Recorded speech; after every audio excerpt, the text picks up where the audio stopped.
Good afternoon, boys and girls. So for story time today, Miss Aguilar is going to read you one of my favorite stories from when I was a little girl. It's a classic. It's called Miss Nelson is Missing. So first things first, whenever we are reading a new story, we always look for the title. And we know a title is always either really big letters or it's different color because it's trying to get your attention. It's trying to say, hey, look at me. So when I look at this, I see this is called Miss Nelson is Missing. And next thing we always look for is the author and illustrator.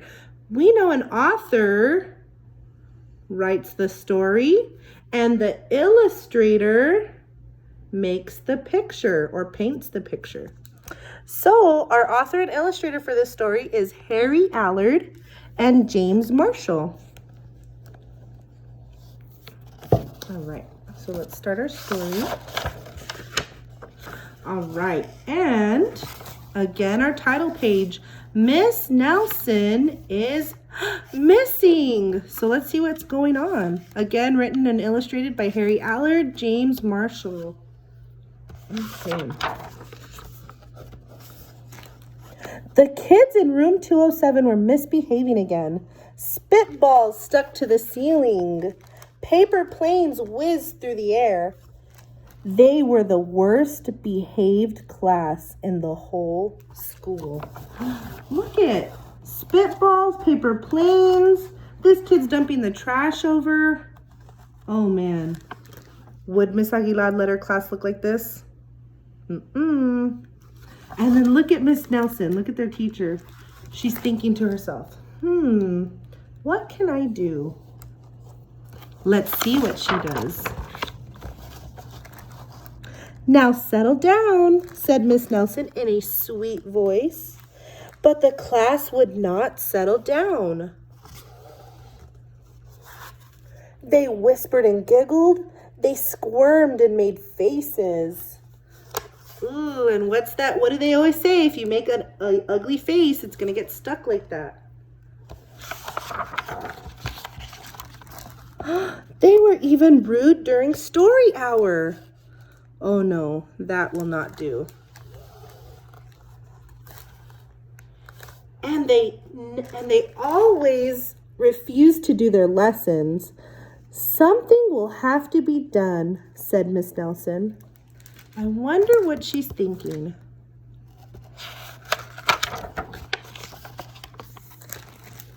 Oh my goodness, and this one's still upside down. The next morning, Miss Nelson did not come to school. Wow, yelled the kids. Now we can really act up. They began to make more spitballs and paper airplanes. Today, let's just be terrible, they said. Not so fast, hissed an unpleasant voice. I wonder who that could be.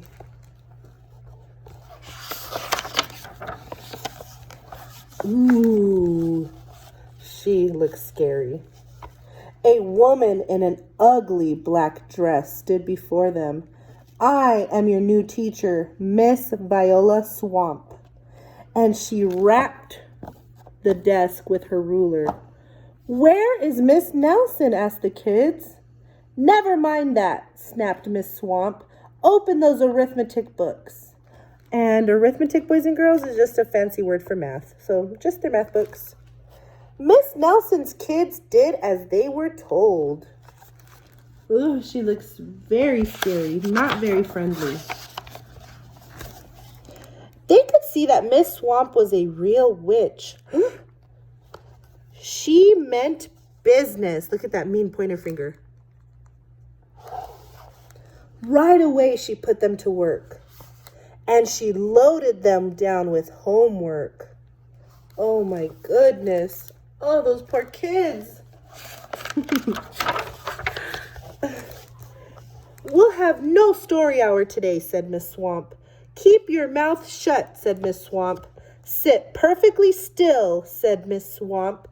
And if you misbehave, you'll be sorry, said Miss Swamp. Ooh. I would hate to be on her bad side. The kids in room 207 had never worked so hard. Days went by and there was no sign of Miss Nelson. The kids missed Miss Nelson. Oh, I would too. This substitute is just super mean. Maybe we should try to find her, they said. Some of them went to the police, so they're at the police station. Detective McSmog was assigned to the case. He listened to their story. He scratched his chin. He said. I think Miss Nelson is missing. Detective McSmog would not be much help.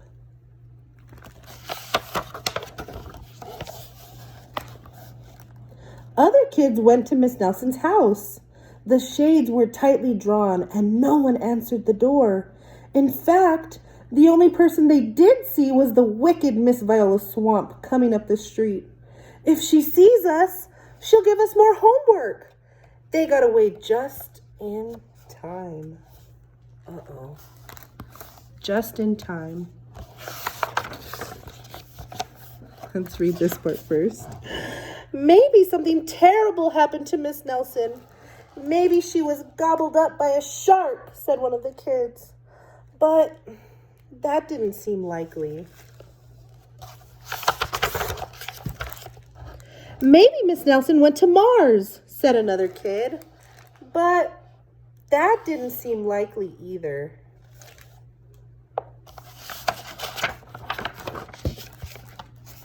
I know, exclaimed one know-it-all. Maybe Miss Nelson's car was carried off by a swarm of angry butterflies. But that was least likely of all. What do you think? You think a swarm of angry butterflies came and picked up her car and took her away? Yeah, I don't think so either. Oh man, look. No spitballs, no paper airplanes, sitting perfectly quiet and still. Man, they look ready. The kids in room 207 became very discouraged. That means they were very sad. They never thought she was going to come back. It seemed that Miss Nelson was never coming back. Oh, see, it said it in the story. And they would be stuck with Miss Viola Swamp forever. They heard footsteps in the hall. Here comes the witch, they whispered. Hello, children, someone said in a sweet voice. I wonder who it could be with a sweet voice.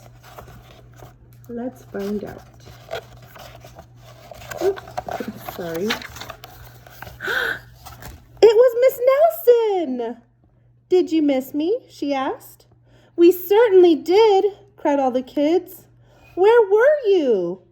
That's my little secret, said Miss Nelson. How about story hour?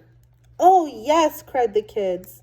Miss Nelson noticed that during story hour, no one was rude or silly. What brought about this lovely change? She asked. That's our little secret, said the kids.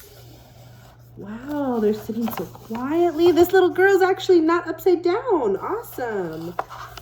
They were really ready for Miss Nelson to come back. Now let's see. Oh, there's Miss Nelson. We're at her house. Back home, Miss Nelson took off her coat and hung it in the closet, right next to an ugly black dress. An ugly black dress? What does that mean? When it was time for bed, she sang a little song. I'll never tell, she said to herself with a smile. Oh, she has a little smile. I wonder what she'll never tell about. Oh, there's a black dress. And the box is upside down, but I know it says wig. What could that be? A wig, a black dress, and a secret she'll never tell. Oh, man. Miss Nelson is Miss Swamp. And Detective McSmog. Let's see what happened. P.S. Detective McSmog is working on a new case. He is now looking for Miss Viola Swamp. So I love that story. It's one of my favorites from when I was a kid. And whenever we wrap up story time, you know, I always like to tell you my favorite part. So my favorite part of the story was just how excited the kids were to have Miss Nelson back and not have Miss Swamp anymore. That was my favorite part. I know we're not together, so I can't really pick you guys. So what I want you to do, either tell your parents, your siblings, brothers or sisters, your pet, or your favorite stuffed animal. I want you to tell them your favorite part of the story. And remember, you always use the my favorite part of the story was, and then you tell them your favorite part. Well, I really miss you guys. I'm gonna be passing along, so keep an eye out for your buckets. I'm gonna finish making our deliveries today, either by 5 or 6. If I don't finish everybody today, I will definitely have everyone finished by tomorrow. So just keep an eye out. I do miss you guys, and I will see you later. I will for sure see you guys on Thursday. Bye, guys.